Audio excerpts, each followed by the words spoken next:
Allez, bonjour à tous, j'espère que vous allez bien. Aujourd'hui on est dimanche, comme chaque dimanche on prépare notre semaine de trading, donc on verra les différentes annonces économiques.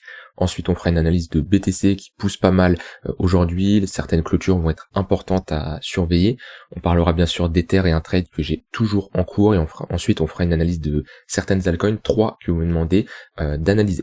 Alors, je commence par les annonces économiques. Cette semaine, on a le PIB aux États-Unis, c'est les estimations finales. On est déjà au mois de mars, ça passe vite. Et on a surtout le Core PCE qui va être surtout l'annonce économique la plus importante de cette semaine. C'est vraiment les stats les plus importantes qui nous permettent tout simplement ensuite d'évaluer la potentielle baisse des taux d'intérêt la prochaine, qui sera dans 45 jours. C'est les chiffres qui sont le plus regardés par les investisseurs, par la majorité des personnes. Donc en fonction de s'ils sont au-dessus ou en dessous des attentes, on aura bien sûr une réaction du marché. Bon, on aura le temps d'en reparler vu que c'est le vendredi 28. D'ici là, on verra comment le marché évolue. Mais voilà, d'un point de vue annonce économique, PIB, estimation finale le 27 et Core PCE le 28. Alors, au niveau du BTC, déjà, au niveau de la clôture weekly, rien d'alarmant dans le sens où aucun signe de bottom ou de continuation. Pour le moment, on est toujours dans une phase de latéralisation suite au break de ce niveau de support. Pour le moment, on est dans une zone où il n'y a pas grand chose à faire, Soit on a une reprise de ce niveau-là, soit on va chercher les 72 000 $, mais ça je vous l'avais souvent parlé que dans cette zone-là, c'est une zone qui est difficile pour se positionner parce qu'on n'a pas spécialement de gros niveaux de support. Donc pour moi c'est sur les unités de temps inférieures qu'on peut tout simplement affiner l'analyse et prendre de meilleures décisions. Là-dessus, on est toujours dans un range en daily, on le voit bien, toujours bloqué entre deux bornes, une extrémité basse vers les 78 000 $, une extrémité haute vers les 94 000 $. Donc on peut faire du ping-pong entre ces deux niveaux et c'est ce que j'ai déjà évoqué, c'est un peu la thèse des dernières semaines, c'est de latéraliser entre ces deux niveaux. Pour le moment, on est dans cette phase avec très peu de volatilité. On voit qu'il y en a beaucoup qui en ont marre que le marché ne fasse pas grand chose. Ça en dégoûte pas mal. Et on le voit là depuis globalement le 11 mars, ça fait 2 semaines. On fait des allers-retours entre deux niveaux avec une faible volatilité. Il se passe pas grand chose et ça en dégoûte pas mal. Et c'est souvent comme ça où on pose potentiellement des bottoms. Dans tous les cas, mon plan ne change pas. Pour vraiment avoir une reprise, faudrait passer ce niveau-là, avoir une cassure nette de ce précédent sommet. On aurait ici une inversion de notre dynamique et dans ce cas-là, on aurait des chances de poser un bottom et repartir. Ce qui n'est pas spécialement le scénario numéro 1 pour le moment. On reste ici avec des moyennes mobiles orientées à la baisse. D'ailleurs, je rechange les couleurs, je l'ai pas fait, mais on est toujours en dessous ici de notre tunnel 4 heures. On peut mieux le visionner à ce niveau-là. Hop. Ici, on le voit bien. J'enlève ça, tac. Voilà. Les moyennes mobiles moyen terme sont toujours baissières, donc il faudrait vraiment s'affranchir de ce tunnel 4 heures pour ensuite revisiter la prochaine target 91 500 $. Maintenant là sur du court moyen terme, c'est plutôt pas mal ce que nous fait le BTC. Je vous avais parlé de ce niveau très important, 84 700 $. Tant qu'on évoluait en dessous, on était tout simplement dans la réintégration d'un range et c'était pas spécialement très bon pour le marché. À voir en fonction de la clôture H4 qui arrive très rapidement, mais là on est bien parti pour repasser au-dessus de ce niveau-là. Après, faut pas oublier qu'on est sur des mouvements du week-end, les institutions ne sont pas présentes, très peu de volume, et c'est surtout le lundi qui nous permet d'avoir une meilleure vision sur comment la semaine va se passer en fonction de si on a une impulsion à la hausse ou à la baisse. Donc méfiance à la volatilité ce lundi-là. Maintenant, si on a une clôture comme ça sur le BTC, c'est plutôt pas mal. Faudra voir comment on réagit dans le tunnel H4. J'ai pas spécialement de setup qui s'exécute sur le BTC. Je vous avais partagé un trade qu'on verra après sur Ether. Il y a certaines altcoins qui ont des configurations assez intéressantes.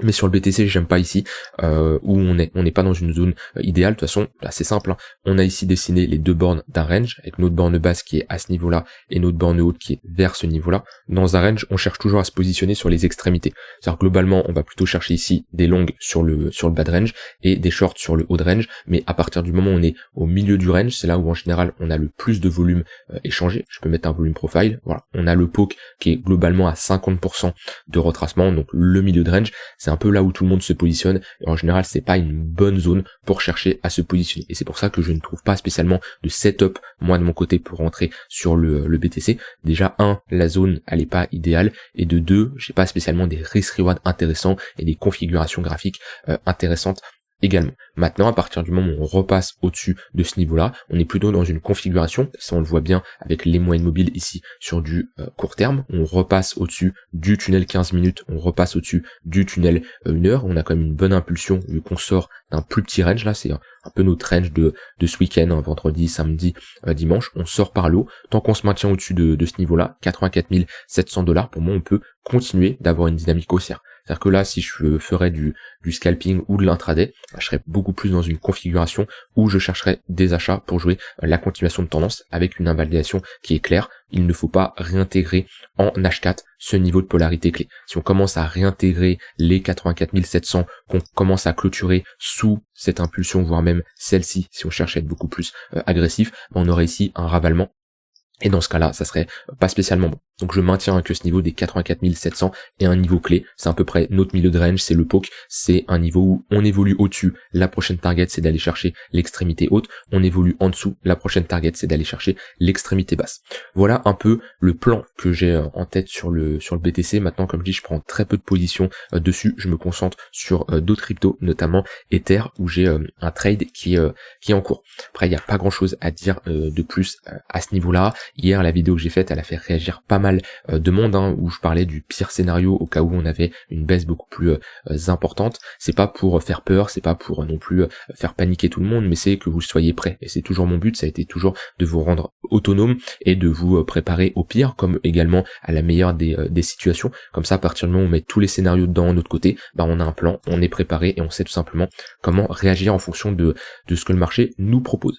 Donc ouais, en tout cas, cette semaine, moi ce que je vais surveiller, ça va être en fonction de là où le marché va aller. Si on retourne chercher l'extrémité haute, c'est une bonne zone pour, selon moi, chercher des shorts. Si on retourne chercher l'extrémité basse, c'est également une bonne zone pour chercher des longues. Sur le milieu de range, pas grand chose à faire. Et entre temps, si j'ai une bonne impulsion des moyennes mobiles qui retournent bien, enfin qui sont bien haussières, et j'ai des setups de longues ou de shorts, bien sûr en fonction de comment évolue le marché, et je les prendrai. Vous voyez qu'on a comme ça un bon flux baissier, qu'on a des pullbacks dans le 15 minutes, et ça c'est de très bonnes zones de localisation pour chercher des shorts, pour accompagner la tendance. Quand on a un 15 minutes qui commence à être plat, il n'y a pas grand chose à faire. Quand on a ici un 15 minutes qui essaye de revenir, qui est haussier tout simplement, on peut chercher des longues dans ce genre de configuration, où là même en intraday, on a une impulsion de 1%, ça peut être short pour prendre position, ça peut être compliqué là, donc je pense soit on se prend un stop loss, soit un BE. Mais qu'on a comme ça une bonne impulsion avec des moyennes mobiles bien orientées à la hausse pour faire de la continuation de tendance, c'est le scénario parfait. Et moi, là où je trade la tendance, je me fais littéralement, je m'ennuie clairement quand on a comme ça des moyennes mobiles plates. Le mieux, c'est vraiment quand on a, vous voyez, ce genre de configuration où on a un 5 minutes qui fait office de résistance, un 15 minutes qui fait office de résistance. Ça, c'est le scénario parfait. Vous voyez ici le tunnel 1 heure, bam, bam, bam, bam. Ça, c'est le meilleur scénario pour faire la continuation de tendance. Et quand on commence à être plat, quand c'est tout fin, là on va être plutôt sur soit du trading de range ou soit ne rien faire du tout. Voilà, vous avez globalement mon plan sur le BTC qui est assez simple. Il y a des semaines où il y a plus d'opportunités, il y a des semaines où la charte elle est beaucoup plus lisible. C'est pas qu'elle est illisible à ce niveau-là, c'est juste que on a des plans qui ne sont pas spécialement intéressants comparés à d'autres semaines. Et c'est comme ça, hein, des fois il y aura pas des opportunités en permanence, faut faire avec, et soit on ne prend pas position, et ça fait partie, hein, c'est comme ça, c'est des fois on n'est pas toujours obligé de trader, d'être dans l'overtrading comme certains qui cherchent toujours à prendre position en permanence, ou des fois on peut également prendre des positions sur d'autres actifs, ce qui est mon cas sur Ether. Je vous avais partagé cette position pile au moment où je l'ai prise. On a eu un petit moment ici de drawdown de cette position, on est reparti à la hausse, et on a ici une configuration qui est assez intéressante, vu qu'on est venu pullback notre précédent range, notre value area high, qu'on a flip en support. Ça nous témoigne bien que le bottom qu'on a posé ici, pour le moment, il est maintenu, qu'on n'a pas eu une réintégration de ce range-là. Moi, mon invalidation, elle est à ce niveau-là. Je ne veux pas avoir une réintégration, sinon j'invalide ce bottom parce qu'on passerait sous la value area high et j'aurais une invalidation claire. Ici, on a une bonne bougie impulsive en H4. On est dans une petite phase de consolidation actuellement. Pour le moment, c'est un trade que je laisse tourner. Si on commence à revenir chercher sous ce niveau-là, j'aurai une invalidation partielle de mon côté, donc ce qui veut dire que j'ai une partie de mon trade, je le scinde en deux, j'ai 50% de mon invalidation qui est ici, et 50% de mon invalidation qui est à présent ici, parce qu'à partir du moment où on a ici une petite épaule, tête-épaule inversée, on passe sur les unités de temps inférieures, on la verra mieux, mais là, voilà, on a une petite structure qu'on a break et qu'on a ici en H4 une bonne bougie impulsive, on ravale cette bougie baissière. Ici, ça nous témoigne comme quoi on a une forte demande sur cette bougie-là. Je ne veux pas qu'on repasse sous ce niveau-là. Sinon, je préfère invalider globalement à break-even 50% de ma position pour réduire mon risque. Voilà, c'est le plan. Comme ça, vous voyez en temps réel comment mon trade évolue là-dessus. Je vous ai tenu au courant au moment de l'ouverture. Je vous ai tenu au courant au moment de la période de drawdown, au moment où on réintègre. Et bien, on va faire tout le long de ce trade-là. Peut-être qu'il sera perdant, peut-être qu'il sera gagnant. Je peux pas l'anticiper. Je n'ai pas de boule de cristal et je ne vois pas la suite. Par contre, ça n'empêche qu'on peut faire du trade management, ça veut dire bien gérer l'évolution de son trade, et c'est possible que peut-être je vais le couper juste avant les annonces au niveau du corps PCE, parce que on aura un trade qui aura évolué d'une façon où, avec la volatilité qui pourrait y avoir, je préfère tout simplement le clôturer. Dans tous les cas, comme je dis, je peux pas prédire l'avenir. Mon but, c'est pas de la prédire, c'est de réagir en fonction de ce que le marché me montre. Il me montre des choses assez intéressantes pour le moment. Comme je l'ai dit, j'ai pas pris un risque énorme parce qu'on a un tunnel H4 qui est juste au-dessus et on n'a pas toutes les moyennes mobiles qui sont orientées à la hausse. On a toujours un H4 qui est baissier et même un tunnel daily, je vais pas l'avoir ici, qui est également baissier. Donc voilà, de mon côté, je préfère être prudent. Maintenant, sur du court terme, on a pareil des moyennes mobiles qui sont à nouveau orientées à la hausse et on voit qu'on a une petite traîne haussière sur Ether. Maintenant, si je regarde au niveau du plus long terme, déjà au niveau de la clôture weekly, trop tôt ici pareil pour parler de bottom, on voit que on évolue toujours en dessous de ce niveau-là, qui est tout simplement notre précédent bad range. Je mets un volume profile, hop, on voit bien que voilà, c'est ici où on retrouve un intérêt au niveau des volumes, donc on a bien un break de la structure. On est revenu chercher une zone intéressante où je vous ai dit, moi je commençais à en réaccumuler sous les 1009, 1008, 1007, j'ai pas mal d'ordres ici qui ont été exécutés, des ordres en mode épuisette. Maintenant, je vous rappelle comment je fonctionne. Parmi du cash que j'ai disponible de côté, j'ai 20% qui vont dans des ordres en mode épuisette et j'ai 80% qui sont en attente d'être exécutés, où j'attends tout simplement un bottom. Ça, c'est tout simplement parmi le cash que j'ai de côté, parce que bien sûr, j'ai toujours de l'Ether, j'ai toujours du BTC, j'ai pris des profits surtout sur les altcoins, BTC, Ether, j'ai pris un gros profit sur BTC 100 000 $, Ether, j'ai pas spécialement pris de profit de mon côté parce que j'ai des targets qui sont beaucoup plus importantes. Donc j'ai toujours une partie là-dessus, et parmi le cash que j'ai récupéré, que ça soit de la prise de profit de BTC, que ça soit des altcoins également où j'ai réduit mon exposition,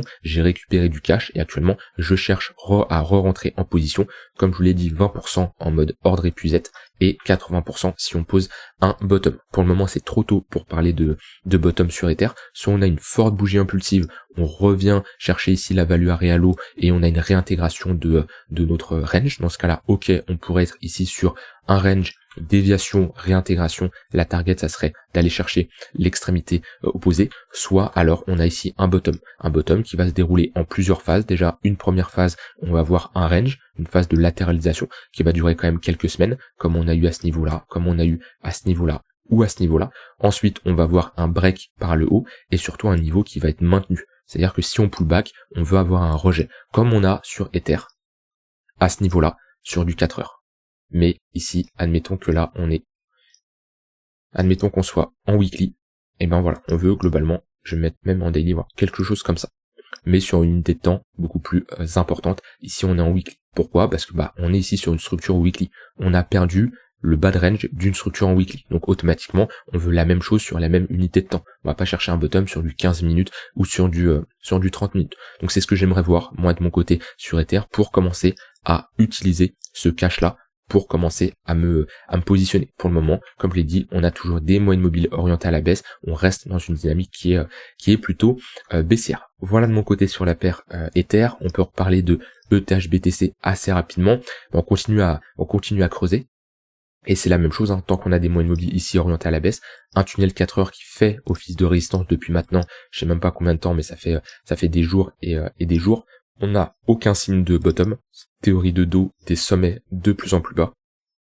Même si on revient chercher des niveaux de support intéressants, on voit qu'on est en train de creuser. Ce qu'il nous faut, c'est pareil, une phase de bottom, une phase de latéralisation. On va range entre deux niveaux, comme on a eu ici. On pourrait avoir tout simplement un copier-coller de cette phase là. Vous voyez, si on fait quelque chose comme ça, là on aurait de grandes chances de poser un bottom et d'avoir Ensuite, Ether qui surperforme le BTC. Là, je suis sur la charte ETH BTC, ça me permet de savoir qui surperforme qui entre Ether et Bitcoin. Voilà pour BTC Ether. Rapidement, le marché US, on va en parler parce que cette semaine, comme je dis, il y a des annonces qui vont impacter le marché US. On est sur un petit rebond qui est en cours, dans une phase de latéralisation ici en H4. La tendance globale moyen terme reste baissière, dans une tendance long terme haussière. On le voit ici en weekly monthly, on reste sur des creux des sommets quand même majeurs de plus en plus haut, mais on voit une petite dégradation sur du moyen terme à partir du moment où on a perdu ce niveau-là, les 5008, on a bien enfoncé. On a pareil des moyennes mobiles orientées à la baisse avec un 4 heures qui était haussier. Si je masque le cours, vous pouvez faire cet exercice. Là on voit bien la différence entre un 4 heures qui est orienté à la hausse, qui connaît des petites phases de retracement comme ici, mais qui reste globalement orienté à la hausse, et des phases où là on voit bien que il est orienté à la baisse. Ça nous permet de gommer potentiellement certains biais et d'avoir une représentation qui est filtrée par ces moyennes mobiles. Donc ça nous témoigne qu'on a ici un break de la structure, et comme je l'ai dit, pour moi on peut avoir un rebond, pourquoi pas aller rechercher ici, on bloque là déjà sur les 0,382, vous voyez, ratio de Fibo qui fait office de résistance. On peut revenir chercher les 0,5 qui seront en confluence avec ici ce niveau de résistance et le tunnel H4. Si on pousse ici, c'est une bonne zone pour chercher potentiellement des shorts pour reviser un retracement, parce que je vous rappelle que actuellement on est sur un rebond en V-bottom, donc ça me surprendrait pas de pousser. Soit on s'arrête au niveau des 0,382 et on rejette à ce niveau-là. Si on pousse, on peut aller chercher les 0,5 pour rejeter à nouveau. Alors là, après il y a plusieurs scénarios. Déjà, je chercherai plutôt des shorts, que ça soit sur les 0,382 ou les 0,5.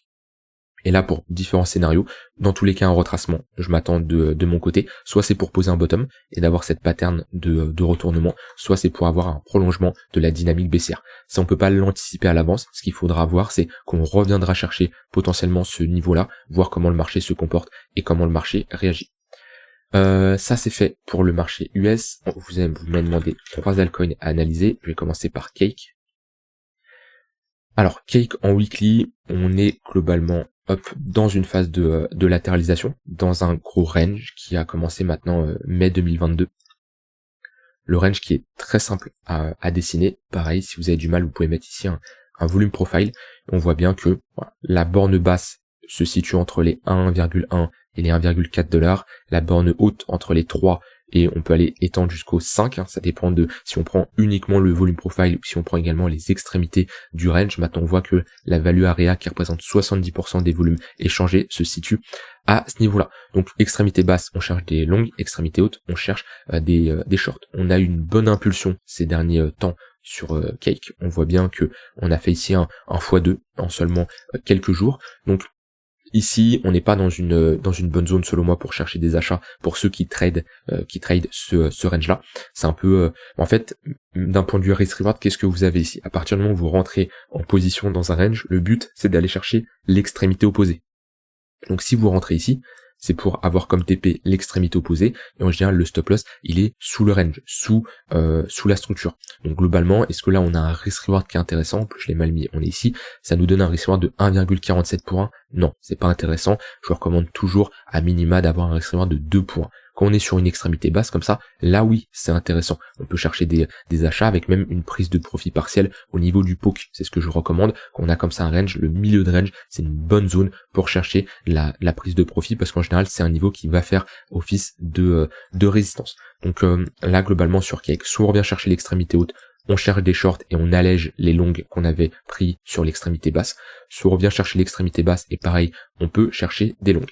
Et si on commence à sortir de ce range-là, à passer au-dessus des 5 $ et qu'on a de l'acceptation, on pourrait alors avoir ici un gros bottom qui est posé et rentrer dans une phase de retracement plus importante. Pourquoi pas aller chercher par exemple les 17 $. Ça c'est vraiment sur du long terme, il faut vraiment valider la confirmation des 5 $. C'est vraiment pas le scénario numéro 1 en ce moment. On m'a demandé une analyse de AAVE. Je l'analyse souvent en ce moment, mais c'est vrai que c'est une crypto qui intéresse pas mal de monde, elle est très pertinente et surtout, bon déjà le Fonda c'est une très bonne crypto qui a la place dans un portefeuille long terme selon moi. Par contre d'un point de vue technique, alors on a posé un gros bottom, il y a des dégradations qui ont eu lieu ces dernières semaines et de toute façon on en avait parlé, on l'avait fortement tradé lorsqu'on avait une bonne impulsion haussière avec des moyennes mobiles fortement orientées à la hausse, mais quand on a ici une inversion de notre dynamique, on voit bien, on a des ranges qui sont précédés par une dynamique haussière, plus de chances de les casser par le haut. Alors on fait ça pas mal de fois, jusqu'à arriver à un temps, vous voyez ici, gros range, précédé par un bottom, plus de chances de casser par le haut. Et là, à nouveau, un range, techniquement, à l'intérieur de ce range-là, ici si je me mets en replay, à ce niveau-là, ce range-là a plus de chances de casser par le haut. Maintenant, au bout d'un moment, quand une tendance devient mature, elle se retourne. On ne peut pas l'anticiper à quel moment. Par contre, il faut savoir changer de biais rapidement, c'est-à-dire quand on a l'acceptation sous ce niveau clé, on le voit bien, on a ce break, on a une tentative de réintégration à ce niveau-là, échec, on rejette, on y retourne, on rejette, là on a une confirmation comme quoi on a un changement de notre dynamique, avec ici un H4 qui est orienté à la baisse, à une heure qui crosse le H4 à la baisse, voilà, faut changer de biais rapidement. Donc là actuellement, oui, la dynamique est baissière sur AVE, sur du moyen terme. Maintenant sur du long terme, je rappelle qu'on a quand même posé un gros bottom. Il y a très peu de chances qu'on retourne chercher sous ces niveaux-là, $70, $50. C'est très très peu probable, vu le bottom qu'on a posé. Si on y revient, c'est d'ailleurs de très bonnes zones ici pour chercher des achats sur du long terme. D'un point de vue confluence, on a la ligne de coup de cette pattern de retournement. On a nos 0,786, ça nous montre qu'on a quand même bien retracé et qu'on serait dans une bonne zone. Maintenant, la première chose à faire, c'est toujours de localiser ces entrées. Après, ce qu'on attend, c'est une pattern de retournement. On en a une petite ici en daily. Maintenant, c'est pas une pattern de retournement en daily comme ça qui va nous inverser toute la structure baissière qu'on a eue. Ça peut nous provoquer un rebond, faire peut-être quelque chose comme ça, pour marquer ensuite une plus grosse structure et potentiellement faire échec dans le H4, parce que le H4 fait toujours office de résistance. Là, on a comme je dis une petite réaction qui est en cours, vu qu'on a range, on a break par le haut, on voit bien qu'on a des moyennes mobiles qui font office de support, mais c'est beaucoup trop tôt et une structure beaucoup trop juste pour parler de bottom. En tout cas, là, vous voyez, on a eu ici une structure de top qui est bien représentée. Si je me mets en close line, on voit bien la structure en M-top. Par contre, on n'a pas du tout de structure de bottom. Là, on est juste sur un V-bottom. Donc beaucoup trop tôt, comme beaucoup d'altcoins qui sont sur des niveaux de support, mais qui ne sont absolument pas en train de poser de bottom, ou qui sont potentiellement en train, mais qui n'ont pas confirmé. Parce que, voilà, surtout, ils ne l'ont pas confirmé. Dernière crypto, ZK. Bon, c'est une charte qui est assez moche pour le moment. Je vous rappelle que ça reste une crypto qui a pas mal de jetons à libérer, comme beaucoup de cryptos qui sont lancés récemment. On voit bien qu'on a ici 3,6 milliards de supply en circulation, de tokens en circulation, pour un total supply de 21 milliards. On voit la différence entre le market cap et le FDV. La FDV, c'est le market cap en gardant ce prix. Si on met toute la supply en circulation, on voit que on est sur un market cap fortement élevé. Token unlock qui nous permet de voir comment les jetons vont être débloqués, comment le vesting va tout simplement se faire, le déblocage des jetons plutôt entre les différents acteurs, et on voit qu'on commence à avoir un déblocage en juin. Donc là, toute la team, les investisseurs privés vont avoir des déblocages de jetons, ils ont pu bénéficier d'un prix extrêmement faible sur ZK Sync, et ils vont pouvoir tout simplement potentiellement prendre leur profit. Mettez-vous à leur place automatiquement. Si vous avez eu des jetons à un prix extrêmement faible et vous êtes à x15, x20 sur vos investissements, vous allez bien sûr récupérer, je dis pas tout, mais une partie de votre investissement. Donc ça peut entraîner une pression baissière. Et ça, on a un déblocage qui est linéaire comme ça jusqu'à 2028. Donc c'est pour ça, attention pour ceux qui sont investis sur des projets comme ça, qui sont assez jeunes et qui ont pas mal de jetons à débloquer. Quand on est en bull market, c'est un projet qui peut performer parce qu'on va avoir une demande qui va être supérieure à l'offre et le déblocage de jetons ne va pas spécialement impacter le prix. Par contre, quand on est en bear market et qu'on a l'offre qui est supérieur à la demande, alors je dis pas qu'on est en bear market, mais vous me comprenez qu'on est comme ça dans une dynamique qui est baissière, où l'offre est supérieure à la demande. Si vous ajoutez en plus de cette offre là des jetons qui vont être débloqués, et on a vraiment une offre plus qui va être supérieure à la demande, et ça peut clairement impacter un token. Et là déjà sur ZK, on est sur un moins 77%, on n'a pas de signe de bottom, et quand on a comme ça une charte qui est beaucoup trop jeune, moi en général j'aime bien avoir 2 ans d'historique pour vraiment avoir une vision long terme d'un point de vue technique sur une charte pour me positionner, parce que je regarde en weekly moi sur les cryptos sur du long terme, et là c'est trop juste pour déjà on a fait un all-time low, on est sur un point bas historique. Quand on est comme ça sur une charte aussi jeune, la meilleure chose à faire, c'est d'attendre d'avoir une pattern de retournement. On voit ici la pattern de top, qui nous inverse nos dynamiques baissières et qui nous inverse cette structure de bottom qu'on a eu ici. On a break la structure à ce niveau-là, on le voit bien. Soit on a assez rapidement une réintégration, et dans ce cas-là, on peut parler de déviation, réintégration, et ça serait plutôt pas mal, on pourrait trouver un point bas. Soit alors on continue à glisser, ou on consolide ici, jusqu'à trouver une pattern de retournement, où là on aura un bottom qui est posé. Moi c'est ce que je vous recommande toujours sur des cryptos aussi jeunes, c'est tout simplement d'attendre des phases de consolidation, d'avoir un gros socle qui nous permet d'avoir un point de repère pertinent, et tout simplement d'avoir une entrée professionnelle, et d'avoir une invalidation claire qui est sous la structure. Voilà, pas grand chose à dire de plus. On fera bien sûr un suivi toute cette semaine des différentes opportunités qu'on aura. Attention, comme je l'ai dit, sur les annonces, surtout en fin de semaine, on aura le temps d'y revenir. Attendez toujours les clôtures, bien entendu, avant de prendre des décisions. Ici, on a une bonne clôture sur le BTC. Souvent, dans l'après-midi et le soir du dimanche, on a toujours un petit pump. Moi, c'est surtout la journée de lundi que je vais surveiller. Je vous laisse avec ça. Je vous souhaite une très bonne fin de journée et je vous dis à demain pour une prochaine vidéo. Bye bye.